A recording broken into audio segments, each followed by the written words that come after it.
Kinerja keuangan membaik, 5 broker rekomendasi akumulasi saham GoTo. Sebanyak 5 broker merekomendasikan akumulasi saham PT GoTo, Gojek, Tokopedia, Tbk atau GoTo seiring membaiknya kinerja keuangan kuartal 4 2022 dan upaya perseroan mempercepat meraih profitabilitas. Selain itu, GoTo diprediksi mampu memangkas rugi EBITDA secara signifikan tahun ini menjadi tinggal 3 triliun dibandingkan 2022 sebesar 16 triliun. 5 broker itu adalah MNC Sekuritas, CLSA, Mercury, CGS, CIMB Sekuritas, dan Ciptadana Sekuritas Asia. MNC Sekuritas menetapkan rekomendasi buy saham GoTo dengan target harga 168, sedangkan CLSA menyematkan outperform dan target harga 165. Adapun Mercury memberikan rating outperform dan target harga 162 untuk saham GoTo, lalu CGS, CIMB dan target harga 150. Kemudian Ciptadana menetapkan rekomendasi buy saham GoTo dengan target harga 190. Pada perdagangan Selasa 21 Maret 2023, saham GoTo ditutup naik 1,85% ke level 110. CLSA menilai kinerja GoTo kuartal 4 2022 melampaui proyeksi, terutama terkait dengan jalan menuju profitabilitas. Pada periode itu, pendapatan naik 9% secara kuartalan, margin kontribusi membaik dan rugi EBITDA berkurang 10%. Selain itu, indikasi GoTo menuju profitabilitas sangat kuat. Buktinya, per Februari 2023, rugi EBITDA berkurang 40% dibandingkan kuartal 4. GoTo memandu margin kontribusi positif kuartal 1 tahun ini, sedangkan EBITDA disesuaikan positif kuartal 4. Memang rugi bersih GoTo membengkak sepanjang 2022, namun ini lebih karena penurunan nilai atau impairment atau goodwill di bisnis GoTo menyusul koreksi saham dari 300 ke level 100-an.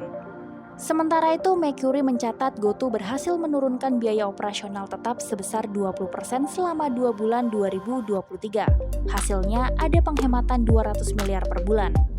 Mercury percaya biaya akan turun dalam kuartal 2 2023 seiring pemangkasan 600 karyawan.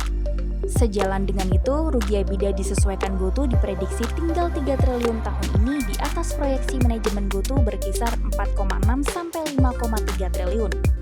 Di sisi lain, CGS CIMB menyoroti margin kontribusi on-demand service GoTo yang mencapai 210 miliar kuartal 4 2022.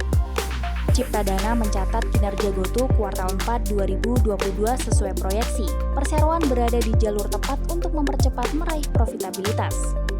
Adapun MNC Sekuritas baru saja meriset saham GoTo. Broker lokal ini menyukai saham GoTo karena 4 alasan.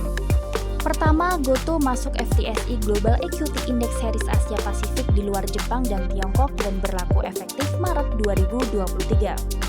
Hal ini bisa meningkatkan arus masuk dana asing ke saham GoTo dan mengerek harga saham. Kedua, likuiditas saham GoTo sangat tinggi dengan free float 60,7%. Saham GoTo masuk 10 saham teraktif di Indonesia. Ketiga, GoTo adalah cerminan ekonomi digital Indonesia yang diprediksi memiliki CAGR 19% selama 2022 sampai 2025. Terakhir, GoTo adalah perusahaan digital dengan ekosistem terlengkap di tanah air. Sebelumnya, GoTo mencetak pertumbuhan pendapatan bruto 19% menjadi 6,3 triliun kuartal 4 2022 dibandingkan periode sama tahun sebelumnya. Seiring dengan itu, rugi EBITDA yang disesuaikan GoTo membaik menjadi 3,1 triliun kuartal 4 2022. Sepanjang 2022, GoTo mencetak kenaikan pendapatan bruto sebesar 35% dari 17 triliun menjadi 22,9 triliun. Adapun rugi EBITDA disesuaikan membaik dari 16,5 triliun menjadi 16 triliun tahun lalu.